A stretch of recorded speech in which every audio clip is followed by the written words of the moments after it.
Hablemos a las 12 por T13 en vivo, política y actualidad de nuestro programa todos los días. Quiero mostrar este libro que me llegó. Se llama Música Imaginada, de Horacio Salinas, el director del ahora Inti Illimani histórico, pero el director histórico legendario de Inti Illimani, el grupo de música de raíz folclórica de nuestro país, y es su segundo libro de memorias, después de que hace 10 años publicó uno que se llamaba La canción en el sombrero, así que no he alcanzado a leerlo todavía, me llegó recién, pero realmente un aporte de la editorial de la Universidad de Santiago. Le publica a Horacio el Loro Salinas, como lo conocen sus amigos y sus fans, este libro, Música Imaginada, de Horacio Salinas, uno de los mayores compositores, además de la música popular de nuestro país.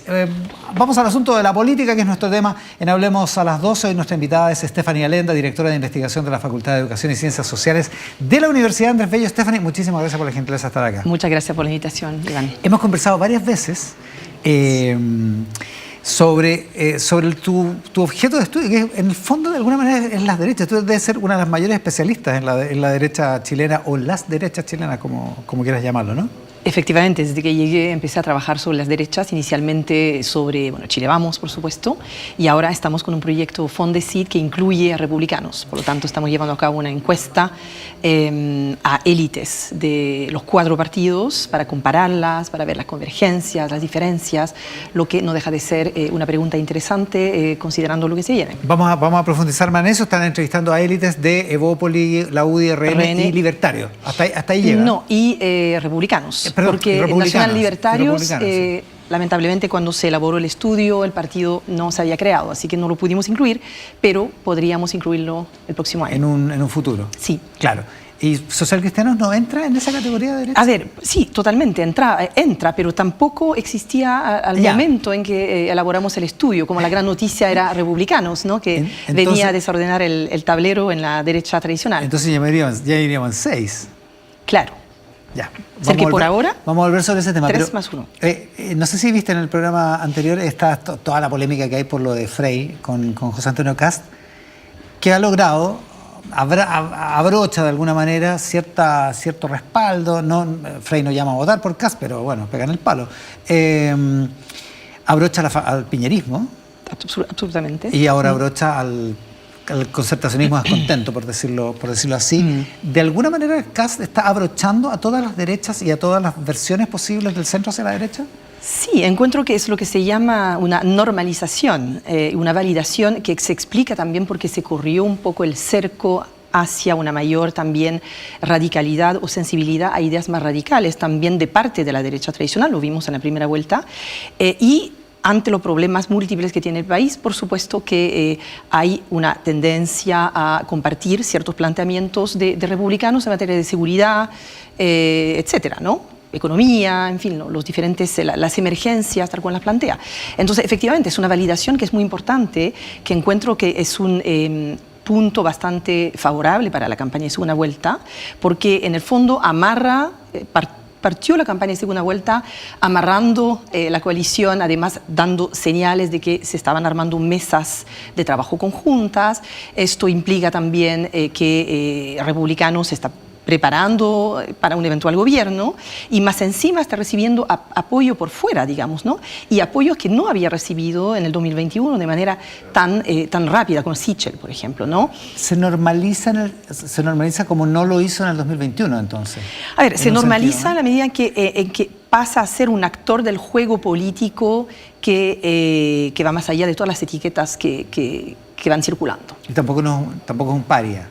No es claro. Para ponerlo en términos franceses, no merecería un cerco sanitario, digamos. A ver, el tema del cerco sanitario es un tema bastante francés y europeo, ¿no? O sea, que acá no tiene mucho sentido en la medida en que el Partido Republicano nace de la UDI, ¿no? Es otro tipo de cultura política. Claro. Por lo tanto, hay cerco frente a qué, digamos, hay vínculos que son una rama del mismo palo, por decirlo así. Bueno, una cosa así. No significa que no pudiera haberlo, pero digamos que no se construye de la misma forma la derecha radical en Francia y en Chile. Por lo tanto, el tema mismo del cerco no hace mucho sentido acá. Es como, ahí en Francia hablan de la unión de las derechas como tema, ¿no? Acá el tema de la unión de las derechas no tiene sentido, en el fondo, ¿no? Porque, por definición, se une cada vez que hay un adversario que precisamente no es la derecha. Claro, nunca va a tener nunca se va a dividir frente a un adversario Claro, frente a un adversario claro, común. es lo que se observa en el caso de Chile, Claro, sin juicio de valor al respecto. No Sí, estoy no, emitiendo ningún solo, juicio, es solo ¿cierto? descriptivo. El cerco Sí. sanitario en Francia, para explicarlo, es toda la política profesional, todo el arco político contra la extrema derecha de Marine Le Pen, digamos. Claro, es exactamente eso, sí, que hace que obviamente los electores tienen la sensación que se les roba la elección, porque obviamente estos pactos implican que Agrupación Nacional muy difícilmente va a llegar, ganar, digamos. podría ganar. Ah. Todo es siempre posible, pero digamos hasta la fecha ha sido así. Y esa es la razón, las diferencias entre Francia y Chile, es la razón por la que una cosa que se insinuó a principios de año, antes de que partiera la campaña, esto de que se iba a instalar muy fuertemente que aquí la ultraderecha ponía en riesgo la democracia y que eso era lo que había que combatir en esta campaña presidencial, ¿no prosperara tanto? Porque parece no haber prosperado, ¿no? A ver, creo que tenemos otro momentum que cuando uno piensa en el 2021, ¿no? Primero hay como un José Antonio Cast que no hizo la misma campaña, vale decir, ahí hay temas que nos abordaron y marcadores de ultraderecha que no están muy presentes, por lo menos a nivel del discurso, ¿no? Aunque, digamos las cosas claramente también, son familias distintas, políticas distintas respecto a Chile Vamos. Nosotros tenemos esta encuesta que te mencionaba y cuando uno pregunta a las élites de republicanos y de la UDI, Renovación y Evópoli de cuáles líderes se sienten cercanos ideológicamente, no son los mismos referentes. En el caso de acuerdo a los distintos partidos. Exacto. En el caso de republicanos, claramente hay el ecosistema de las derechas radicales que aparece en términos de cercanía ideológica, ¿cierto? En el caso de Chile Vamos, dependiendo, la UDI está mucho más cercana a republicanos en ese sentido, pero Evópoli y Renovación Nacional hacen como, se identifican mucho más o se sienten más cercanos de líderes más centristas, Angela Merkel, Macron, etcétera, ¿no? Entonces, son dos familias políticas distintas, lo que no quita que hay digamos, un cambio tanto en el discurso, en la campaña de parte del candidato y también hay una coyuntura muy distinta a la que fue la del 2021, en la medida en que uno tiene un país con urgencias sociales digamos, en seguridad, etcétera, que hace que muchos miran hacia líderes más radicales de la región y líderes como Bukele, por ejemplo, Milei, etcétera, y líderes que además han tenido cierto éxito que obviamente uno puede cuestionar. En el caso de Bukele, la violación de los derechos humanos está más que claro, pero hay otros éxitos en términos de control de todo lo que es narcotráfico, delincuencia, etcétera, que se reconoce y que por lo tanto hacia los cuales se mira. Y hacia lo cual miran incluso líderes que uno no podría ubicar dentro de las familias de las ultraderechas. Por ejemplo, Paz Pereira, en el caso boliviano, que mira hacia Bukele también, porque tiene problemas muy concretos en su país y trata de ver dónde buscar soluciones a esos problemas. Entonces yo creo que hay un contexto que ha cambiado, que hace que si tú cruzas tanto la campaña y, digamos, un discurso mucho menos radical que en el 2021, tú tienes el resultado de un candidato que aparece más moderado. Y hay el factor Kaiser también. Que lo modera aún más, digamos, modera. al menos desde el punto de vista de la imagen, ¿no? De la perspectiva. Claro, porque hay ahí otro estilo político, otra forma de tocar estos temas que eran tocados de manera menos disruptiva, por cierto, por José Antonio Cast en el 2021, pero que lo eran, ¿no? La batalla cultural, etcétera. En ese sentido, el asunto dictadura, digamos, lo que Johannes Kaiser llamaba el problema 73-90 o algo así, ¿no? Sí. Lo decía de esa manera. Favoreció a Kast, lo hizo ver incluso más moderado, ¿no? Yo no sé si lo hizo ver más moderado, pero más bien lo que hubo es una suerte de, ¿cómo decir?, consenso blando sobre el tema de parte de todos los actores de derecha.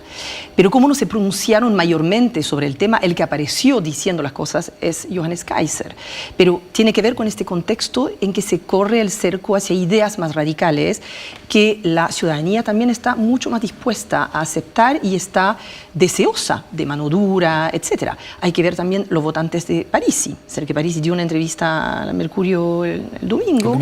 Y era un discurso en que decía que tenían plena coincidencia con el programa, si recuerdo bien, de Kast en migración y en mano dura. Por lo tanto, tenemos un muy alto porcentaje del electorado que se posiciona de esta forma, de una forma muy radical. Claro, el ecosistema está radical, digamos, en ese sentido. En ese sentido, te das cuenta. Por lo tanto, digamos, la radicalidad se normalizó en el fondo y uno la percibe... La radicalidad se hizo costumbre, como parafraseando el estallido. Bueno, un poco eso. Claro. Un poco eso. Es interesante esto, porque en ese ecosistema es posible decir cosas como yo rescato la manera en que Bukele construye las cárceles, pero no tengo nada que ver con su tratamiento de derechos humanos. En otro ecosistema eso sería imposible, hacer esa diferenciación. Bueno, ¿no? Paz lo hace de esta forma en Bolivia, ¿no? Y mira hacia Bukele, pero también tomo este ejemplo porque es un ejemplo de un presidente moderado, o sea, uno no podría decir entra dentro de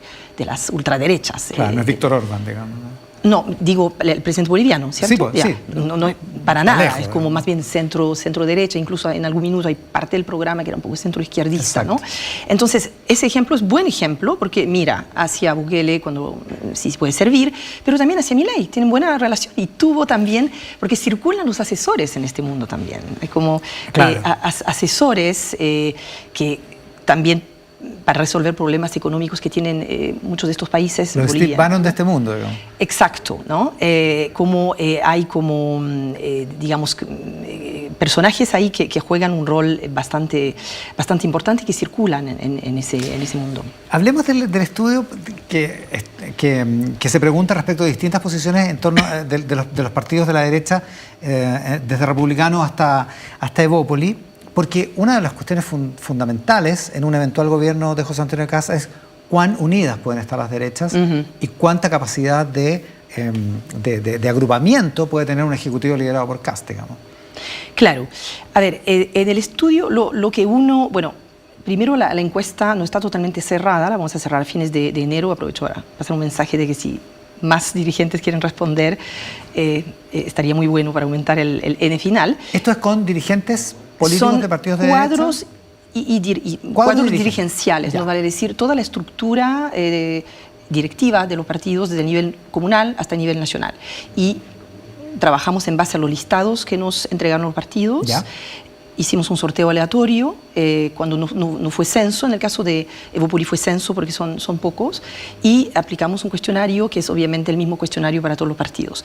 Entonces ya logramos encuestar más o menos 550 personas hasta el momento. Un buen número. Por eso que ya empecé a hablar de los resultados, ¿no? Porque podemos ya sacar un par de datos en limpio. Y lo que se ve finalmente es que la piedra en el zapato principalmente son los temas valóricos. ¿Esa es la diferencia más aguda? Más aguda, sí, es la diferencia más aguda. A ver, hay como, claro, piedra en el zapato en el sentido de que la diferencia más agudas, sobre la agenda económica hay diferencias, sobre la agenda de seguridad, migración, las hay también, de mayor a menor radicalidad, ¿no? Claro. El programa de Matei no dice lo mismo que el programa de Johannes Kaiser, pero realmente las diferencias se observan, bueno, principalmente entre, bueno, que no es una sorpresa tampoco, pero Evópoli y el Partido Republicano, por supuesto que son dos mundos distintos en materias valóricas. ¿Cómo se muestra? ¿En qué sentido? Bueno, en el apoyo de Evópoli de dos banderas, ¿no? Principales, ¿no? El apoyo al matrimonio igualitario y a la adopción homoparental. Y también el tema de las tres causales. En Chile Vamos está ya instalado. Es decir, que la mayoría está a favor del aborto en tres causales. Es decir, no quisiera revertir ese. Mientras que en Republicanos están en contra del aborto bajo todas sus formas. Eso aparece claramente y divide realmente Chile Vamos con ahí sí que hay una división. Hay una división clara. Hay una división clara, por eso que una división tan clara no la encontramos en otras dimensiones, ¿no? de la encuesta. En el tema de valores, es el tema de valores. Es el tema valórico principalmente. digamos. Luego, por supuesto que republicano siempre aparece como más radical en los recortes o en todo lo que las políticas redistributivas están siempre más a la derecha que los demás. Claro, son más radicales, pero hay más coincidencia, tiende a haber más coincidencia en economía y en además se puede migración. negociar ahí, digamos, ¿no? Claro. Sino que en los temas de la batalla cultural es más complejo. Es muy interesante porque finalmente, aparentemente las diferencias entre esta derecha más extrema y la centro derecha tiene que ver con el tema de lo que se consideran principios intransables. Por eso quedó la grande con la reforma de pensiones, porque una parte de la derecha consideró que la propiedad de los fondos estaba puesta en cuestión por el famoso préstamo y eso era un principio intransable. ¿Cuántos de esos principios intransables puede haber en un bloque político tan amplio como la derecha, digamos? Bueno, probablemente en lo valórico los hay. Y en otros ámbitos probablemente también va a implicar bastante negociación y vamos a ver la capacidad también de republicanos de ceder sobre ciertos puntos, ¿no? Porque no hay un acuerdo pleno y automático, pensando también en Johannes Kaiser, los nacional libertarios, que obviamente tienen posiciones aún más radicales en ciertos aspectos, ¿no? Capaz que tengan más principios intransables. Aparentemente en el programa sí. O sea, es difícil gobernar con principios intransables. Porque gobernar es un asunto, es básicamente... Claro, no, totalmente. Es decir, que no pueden quedarse como principios intransables. Lo intransable, podríamos decir, lo valórico va a ser muy difícilmente transable. Por eso que creo que es algo que va a quedar fuera de... Además, en 4 años... del radio de acción, digamos. Claro, en 4 años yo creo que van a estar lo suficientemente ocupados como para dejar esto como para tratar fuera. de derogar la ley de aborto entre causales. Claro. Pero no deja de implicar una capacidad de negociación y de articulación que no es menor. En otros temas, en temas económicos, pero también en temas de seguridad, migración, fronterizos. Hablemos un poco de esa capacidad de articulación, pero tenemos que ir al corte. Y a la vuelta retomamos con ese asunto. Estamos con Stephanie Alenda en esta edición de Hablemos a las 12 por T13 en vivo, política y actualidad en nuestro programa todos los días. La pausa y ya estamos de vuelta.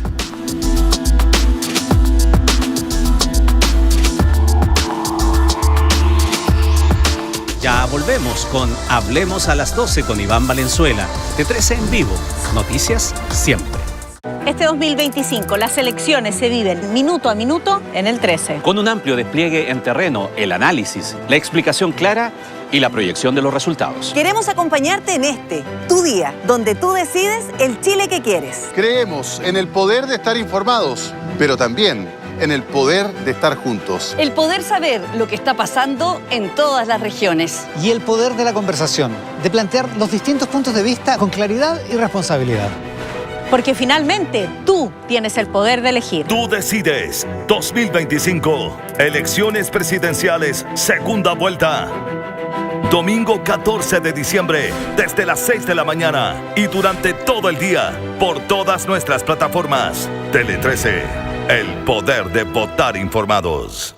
Este domingo, el viaje de mi vida. Continuamos la aventura tras los pasos de nuestro Claudio Iturra, donde diferentes chilenos se embarcan en un viaje que cambiará sus vidas. En el 4º capítulo, India. Hemos vivido una experiencia muy linda. De verdad que ha sido el viaje de mi vida. Cultura 13 presenta El viaje de mi vida, tras la huella de Claudio Iturra. Este domingo, después de Tele 13 tarde, por el 13 y 13 Go. La primera competencia de equipos del segundo tiempo se vivirá con gran intensidad.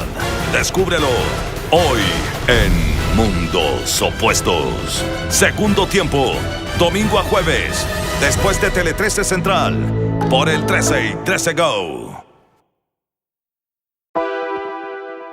La manera en que nos informamos cambió. Presentamos T13 Plus, la app de noticias del 13 pionera en información personalizada. Sí, tú eliges las noticias que quieres ver según tus intereses.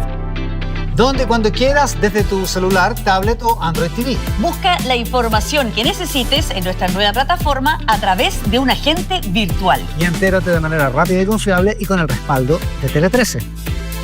Descarga gratis T13 Plus y súmate a una nueva manera de informarte.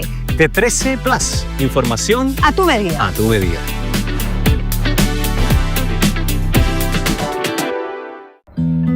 Mañana me caso pasó con Bernardo y anoche volví a soñar con Rodrigo. No quisiera complicarte la vida, pero Rodrigo regresó esta mañana. Me fui porque recibí esto. ¿Cómo pudiste creer todas estas mentiras? Sospecho que quien está detrás de esa carta es el hombre con el que te vas a casar, o la que dice ser tu mejor amiga. Empieza el show. Traidores.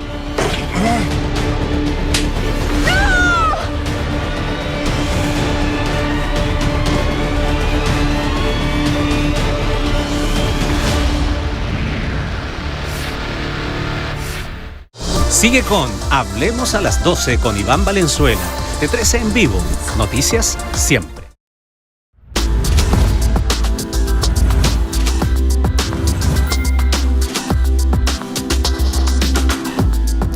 Hablemos a las 12 por T13 en vivo, política y actualidad en nuestro programa todos los días y en nuestro canal. Hoy con Estefanía Lenda, directora de investigación de la Facultad de Educación y Ciencias Sociales de la Universidad Andrés Bello. Hablábamos de la capacidad de articulación. Esta mañana estaba en Tele13 Radio Pablo Longueira, como patriarca de la derecha a esta altura. Probablemente a él no le guste el término, pero... y él pone el ejemplo de la antigua Concertación, que tenía una como entidad propia para organizarse, una secretaría ejecutiva que estaba como por sobre los partidos y permitía coordinar. Dice que en Chile Vamos, lo que conocemos ahora como Chile Vamos, muy poco tiempo funcionó eso y que cuando lo tuvieron funcionó bien. ¿Crees que es posible, tomando en consideración esta dispersión relativa de las ideas de la derecha, una articulación de ese tipo desde el punto de vista de la organización política? Es difícil decirlo, ¿no? Podría ser, se intentó, como tú dijiste, con Chile Vamos y no tengo la sensación que se haya concretado. Ahora, lo que sí, para llegar también a gobernar con un Congreso lo más favorable posible, sería bastante útil, probablemente lograr este tipo de coordinación e institucionalizarla.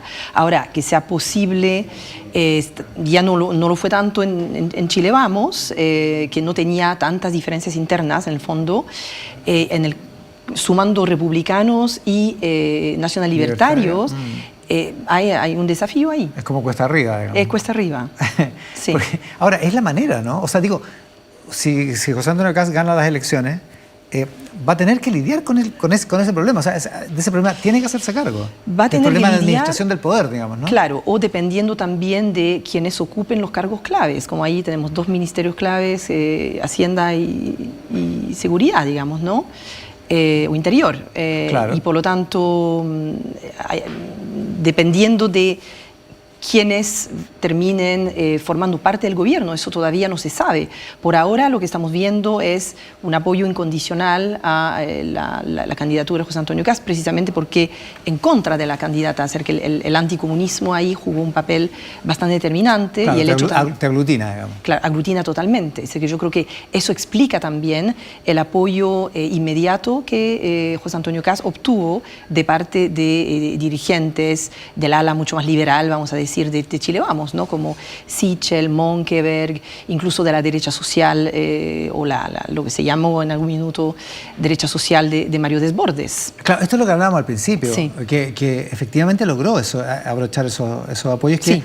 No eran tan evidentes, bueno, no lo fueron hace 4 años. Digamos. No lo fueron hace 4 años y además partir la campaña así le da un empuje, digamos, ¿no? Como para después desplegarse en terreno, porque hay que pensar que también republicanos, desde el punto de vista de la campaña, ya no es el partido que era en 2017, tiene un número de concejales, tiene una estructura territorial desde las últimas elecciones municipales que no es menor, hacen un trabajo de terreno. Nosotros también tenemos un equipo de asistentes en terreno, investigación, y salen a terreno y hacen la pega. Hacen esa pega. Claro. Entonces hay esto y la estructura también parlamentaria que se agrega a esa estructura territorial y por lo tanto se están desplegando en terreno para esta campaña en segunda vuelta. ¿Cuánto le puede pegar a republicanos alguna sorpresa en las elecciones? Casos como, por ejemplo, el del diputado Cristian Araya. Hoy día se anunció que va a congelar la militancia, por ejemplo, y va a dejar la bancada. Bueno, en la medida en que congela la militancia y deja la bancada, creo que poco. Ya, un buen cortafuegos. En la medida, claro, en la medida en que el partido se desliga de todo tipo de eventual responsabilidad que traería consecuencias sobre la imagen del candidato presidencial. Ahora, una parte relevante de este proceso electoral ya se jugó. Fue el 16 de noviembre y se jugó la parlamentaria, digamos. Sí. Y tuvo los resultados que tuvo, que probablemente no fueron los que esperaba Republicanos, ¿no? No tanto desde el punto de vista propio, sino desde el punto de vista de la acumulación de mayoría. Yo creo que sí, no tengo, es mi percepción, digamos, ¿no? El ir en dos listas separadas fue un cálculo que iba en ese sentido, a mi juicio, ¿no? Vale decir, la idea fue dar la batalla completamente y crear un poco que haya una nueva hegemonía en la derecha y ver si eso resultaba en el fondo, ¿no? Esto me parece plausible, en todo caso, y lo lograron. Ahora, no significa que la bancada... O sea, constituyeron una cierta hegemonía. Totalmente. Bueno, es que ellos son más que Chile Vamos actualmente, salvo en la Cámara de Diputados, por lo menos, ¿no? Salvo en el Senado. Claro. Pero igual no han realmente despegado, han tenido muy buen resultado parlamentario. Sumando también los parlamentarios que consiguió el Partido Nacional Libertario, realmente el resultado de ir en esta lista conjunta fue un éxito, lo mínimo que se puede decir. Desde ese punto de vista fue un éxito. Desde este punto de vista fue un éxito. No conformó mayoría, eso sí, mayoría en el exactamente, total. Exactamente. Lo que se ganó por un lado se perdió por el otro, porque hubiera sido, lo más probable es que hubiera habido tal vez mayoría en ambas cámaras. Y en el Senado la derecha completa perdió 2 o 3 senadores, digamos, por ir separada. Claro, exactamente, sí. ¿Y eso es la fronda de la derecha, como se ha llamado desde el siglo pasado, esta capacidad de la derecha de autosabotearse, o es efectivamente el costo que se paga por la lucha hegemónica? Es que yo creo que hay un proyecto político, ideológico detrás de esto, y por lo tanto hay ideas que se defienden, de hecho, por algo José Antonio Caz dejó la UDI en 2016, que son distintas, porque hay como toda esta idea de volver a una derecha de principios mucho más puros, y es lo que estamos viendo en muchas de las ideas que se están defendiendo, ¿cierto? Entonces, en la medida en que hay ese proyecto, por supuesto que se da una batalla como para que esto se vaya concretando. Ahora, una vez que los resultados están, no significa que no vayan a trabajar juntos, pero claro, concretamente, porque la UDI y Renovación Nacional como, bueno, Evo Poli tuvo ahí más dificultades, pero la UDI y Renovación Nacional perdieron parlamentarios, sin duda, terreno, pero claro, también tienen una bancada con la cual el Partido Republicano tiene que trabajar. Tiene que considerarla. Tiene que considerarla, lo suficientemente grande, exactamente, digamos. Y además tiene equipos. Pero la pulsión principal es, en tu opinión, es esta pelea de hegemonía, no es la tradicional, el tradicional autoboicot de la derecha, digamos. Yo no sabría cómo interpretar ese autoboicot. No diría que es más bien una pugna más de ideas, en fondo. Ya, o sea, es una pugna real, porque cuando es lo que, ideas para pelear, uno observa también en real, Europa, ¿no? Como hay dos grandes familias de derecha que son familias distintas, que no piensan lo mismo, no defienden las mismas ideas. Y es lo que se está observando acá, y están obviamente en competencia. De hecho, en el caso europeo, la competencia es mucho más dramática, porque uno tiene una centro-derecha totalmente laminada en algunos contextos, debido a lo competitivo que se volvieron, o lo competitivas que se volvieron estas fuerzas. Claro, y muy evidente en España, en Francia, radical, en Alemania. Exacto. En el caso de Chile, perdió, la tendencia se repite, perdió obviamente terreno la derecha tradicional, pero no deja de ser todavía un actor muy clave. Y ahí la pregunta que se plantea es qué tiene que hacer para no seguir perdiendo terreno, en el fondo. Ah. Y ese dilema no es menor, porque al formar parte de un gobierno o al apoyar ciertas políticas, etcétera, puede haber un costo eventualmente. Por lo tanto, lo que hay que plantearse es cómo hacerlo para lograr sobrevivir, ya que hubo ese debate inicialmente después de la primera vuelta. Bueno, primero tenemos que contar los votos el 14 de diciembre. Exacto. Y de ahí capaz que podamos seguir hablando de este tipo. Ahora, también puede ser que tengamos que hablar de otro tipo de cosas. Stephanie Alenda, muchísimas gracias por estar con nosotros hoy día. Muchas gracias. Stephanie Alenda es jefa de investigación de la Facultad de Ciencias Sociales, de Educación y Ciencias Sociales de la Universidad Andrés Bello. Ha estado en el programa de hoy de Hablemos a las 12 por T3 en vivo, donde después de la pausa siguen las noticias, como dice nuestra pantalla. Muchas gracias por estar ahí.